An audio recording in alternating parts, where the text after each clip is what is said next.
نكون لكم الجنود وكونوا لنا الإعلام، نكون لكم الميدان.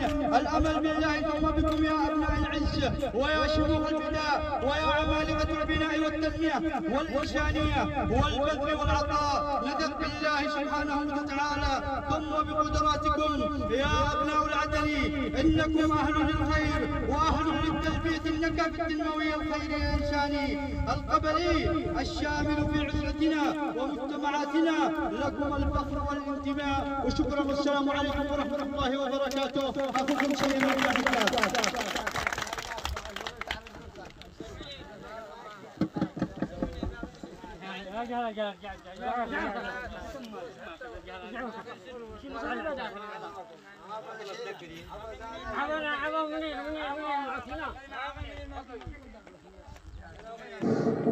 كلمة قصيرة للأخ منير عبد القاسم.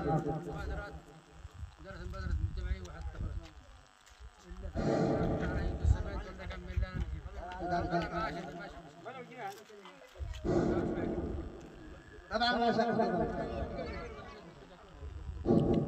الله الأخ منير الكلمة يا أخ منير الكلمة. بسم الله الرحمن الرحيم. الحمد لله رب العالمين، الحمد لله الذي بنعمته تتم الصالحات وبجود الخيرين تبنى الأوطان وتعمر الديار. يسرنا اليوم أن نحتفل بافتتاح عقبة 90 بعد كمال عملية الرصد. هذا المشروع الذي جاء ثمرة للتعاون والتكاتف بين أبناء المنطقة وبدعم ومساندة المخلصين من أهل الخير.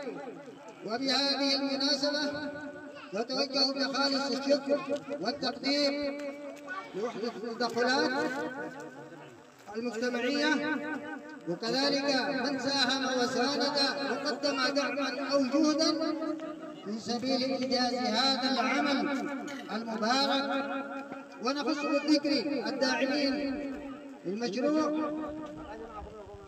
والجنود المجهولين الذين عملوا بجد وإخلاص حتى خرجت العقبة بهذا الشكل المشرف. نسأل الله عز وجل أن يجزي الجميع خير الجزاء وأن يجعل ما قدموه في ميزان حسناتهم وأن يبارك في جهودهم وأعمارهم وأموالهم وأن ينفع بهذا المشروع أهل المنطقة وأجيالنا القادمة. والسلام عليكم ورحمة الله وبركاته.